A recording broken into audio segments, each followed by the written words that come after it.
नमस्कार. माझं नाव प्रशांत निकम आणि महाराष्ट्र माझा या चॅनलमध्ये तुमचं सर्वांचं स्वागत आहे. मित्रांनो, आपण नेहमीच नवनवीन विषय घेऊन येत असतो, त्यामुळे जर चॅनलला सबस्क्राईब केलं नसेल तर सबस्क्राईब करा आणि लाईक करायला विसरू नका. मित्रांनो, थंबनेलवरून आजचा विषय तुमच्या लक्षात आलाच असेल की सामान्य माणसाला न्याय मिळतो का, किंवा मिळतो तर कधी मिळतो आणि न मिळण्याची कारणं काय आहेत. तर मित्रांनो, सर्वसामान्य माणूस म्हणजे मध्यम वर्गातील माणूस आज जर आपण भारताच्या न्याय व्यवस्थेचा जर विचार केला तर जवळजवळ 4 ते 5 कोटी केसेस या पेंडिंगला आहेत पूर्ण भारतात. आणि भारतातली न्याय व्यवस्था ही जगात सर्वात मोठी न्याय व्यवस्था मानली जाते. आज जर आज्याने जर केस केली, म्हणजे समजा जमिनीची असेल कशाची असेल, तर ती नातवापर्यंत सुद्धा कधी कधी निकाल लागत नाही. आपण अशाही घटना पाहिलेल्या आहेत की तरुणपणात 14 वर्षाच्या 15 वर्षाच्या मुलीवरती ज्यावेळेस काही अनैतिक घडलेलं असतं, त्याचे निकाल हे 80-80 वर्षे लागलेले आहेत किंवा लागलेले पण नसतात, ती माणसंही गेलेली असतात. तर हे कशामुळं होतं, हे का होतं, तर याच्यामध्ये सगळ्यात महत्वाचं पहिलं पाऊल म्हणजे पोलीस. आज 80% ज्या क्रिमिनल केसेस आहेत याचा तपास कोण करतं? पोलीस. तर ज्यावेळी हा पोलीस एक त्याच्यावरती पब्लिकची एक नैतिक जबाबदारी असते.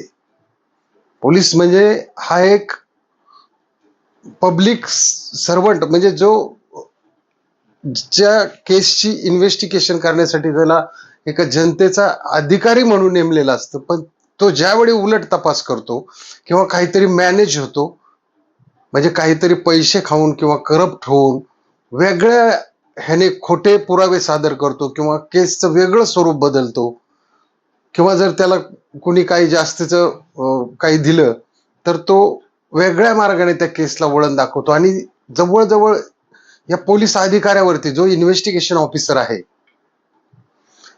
त्याच्यावरती सगळं डिपेंड राहतं की केस काय मांडली जाते. कारण कोर्टाला काय असतं, कोर्टाला तुमच्यावर अन्याय झाला याच्याशी घेणं देणं नाही. कोर्ट काय म्हणतं, तुमच्याकडं एव्हिडन्स काय, तुमच्याकडे पुरावा काय, आणि हा पुरावा पहिला गोळा करायचं काम करतो सरकारी ऑफिसर, म्हणजे जनतेचा जो अधिकारी आहे तो पोलीस. त्याने जर वेगळ्या पद्धतीने तपास केला किंवा सीबीआयने वेगळ्या पद्धतीने तपास केला किंवा सीआयडीने वेगळ्या पद्धतीने तपास किंवा यांनी करप्शन होऊन किंवा पैसे खाऊन जर उलट सुलट काय केलं, तर मित्रांनो या ठिकाणी सर्वसामान्य माणसाला होतो तो फक्त त्रासच होतो.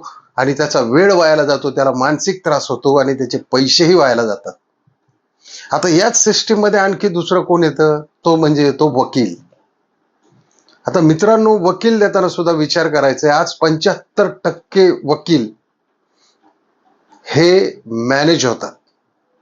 म्हणजे काय करतात, तुमच्याकडून तर पैसे घेतातच, पण पुढच्याला सुद्धा, पुढच्या वकिलाशी संगनमत करून हे दोघ जण मिळून केसला ताणत जातात.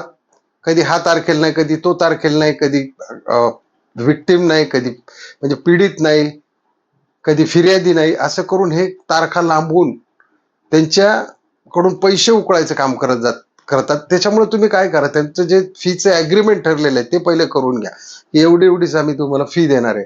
आणि सगळ्यात महत्वाची गोष्ट, काय काय वेळा बऱ्याच केसमध्ये आपण पाहतो की वकीलच आपल्या क्लायंटला हरवत असतात. म्हणजे संपूर्ण पुढच्याच्या बाजूने, समजा पुढच्याचे जर त्याला भरपूर पैसे दिले तर तो आपली केस 100% हरवतो. आणि हे अशा पद्धतीने मॅनेज होऊन इथे सुद्धा सर्वसामान्य माणसाला न्याय मिळत नाही. त्याच्या हक्काच्या संरक्षणासाठी त्याला राबून घेतलं जातं, त्याचे दिवस वायाला जातात, त्याची भरमसाठ फी घेतली जाते आणि शेवटी त्याच्या हाताला काहीही लागत नाही. आता तिसरी या सिस्टीम मधली गोष्ट आहे मित्रांनो, जज. आता जज मॅनेज होतात का, तर होतात. म्हणजे 100% जज मॅनेज होत नाही, पण काही काही केसेसमध्ये आपण ऐकलेलं आहे, पाहिलेलं आहे की जज मॅनेज होतात. ज्यावेळी जज मॅनेज होतात त्या संपूर्ण निकाला उलट्या पद्धतीने लागला जातो. मग बरीच लोक हायकोर्टात जातात, सुप्रीम कोर्टात जातात, तिथे जाऊन दाद मागतात. मग तिथे काय होतं की त्यांना ते फी परवडत नाही आणि मुंबईला जाणं परवडत नाही. म्हणजे ह्या सगळ्या गोष्टीतून काय होतं की सर्वसामान्यांना खरोखर न्याय मिळतो का हो? न्याय फक्त हा पैसेवाल्यांना मिळतो.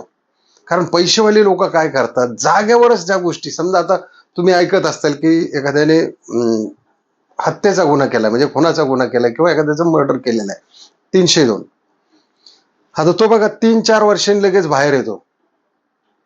म्हणजे तिथं काय होतं की हे वकील मिळून किंवा जे पोलीस अधिकारी मिळून जे साक्षीदार आहेत त्या साक्षीदारांनाच मॅनेज करतात पार्टीच्या बाजूने,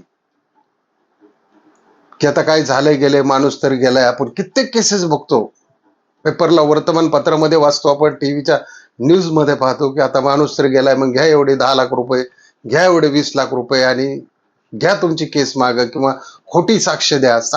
जर फिर्यादी फुटत नसेल तर या ठिकाणी हे अधिकारी मिळून त्याचे जे साक्षीदार आहेत त्यांना हे करतात, किंवा मग सगळे खोटे पुरावे गोळा करून ते सादर करून बरोबर त्याचं एक वगनाट्य तयार करून हे न्यायालयासमोर हजर केलं जातं. आणि तिथून मग ते 2-3 वर्षामध्ये, आज बघा तुम्ही, आज हा म्हणजे जे आरोपी मर्डर करतात ते अजिबात भीत नाहीत, कारण त्यांच्याकडे भरमसाठ पैसा असतो. आणि जगात बघा 99% कामं जी आहेत, सगळीच कामं काही पैशाने होत नाही, पण पैशाशिवाय पण काय होत नाही. म्हणजे म्हणतात ना, पैसा भगवान नाही लेकिन भगवान से भी कम नाही आहे.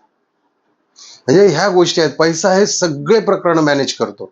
आपण बघतो DND मध्ये लोक एका त्याला उडवतात, लगेच बाहेर येतात 2-3 महिन्यामध्ये जामिनीवरती, बेलेबल बाहेर लगेच. वकील त्यांना मॅनेज करून सोडतात.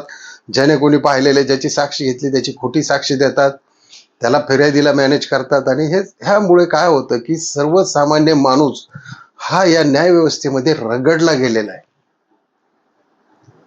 म्हणजे एक तर त्याच्या मध्यमवर्गाच्या असल्यामुळं घेतलेली घरं, त्याचे हप्ते, मुलांच्या शाळा, आईवडिलांचे दवाखाने असतील, बाकीचे काही त्याचे प्रॉब्लेम असतील, हे प्रॉब्लेम असून ह्या जर केसेस असतील, मग त्यामुळेच काय होतं की सर्वसामान्य माणूस या लफड्यात पडतच नाही. नको आम्हाला पोलीस स्टेशन, नको आम्हाला चौकी, आमच्यावर झालं काय तर होऊ द्या अन्याय. तर अशा पद्धतीने हा सर्वसामान्यांचा न्यायाचा हा घोटाळा सध्या या ठिकाणी चालू आहे. आणि हा असाच चालू राहणार जोपर्यंत ही सगळी करप्शन आहे, जोपर्यंत सगळी कामं पैशाने होत आहेत, तोपर्यंत हे असंच चालू राहणार. दुनिया में हर चीज बिकती है, बस दाम सही लगाओ. हे एक त्याचं जिवंत उदाहरण आहे मित्रांनो. तर चला, आजचा व्हिडिओ कसा वाटला नक्की कमेंटमध्ये लिहा. आणि जर चॅनलला सबस्क्राईब केलं नसेल तर सबस्क्राईब करा, लाईक करायला विसरू नका आणि शेअरही करा. जय हिंद, जय महाराष्ट्र.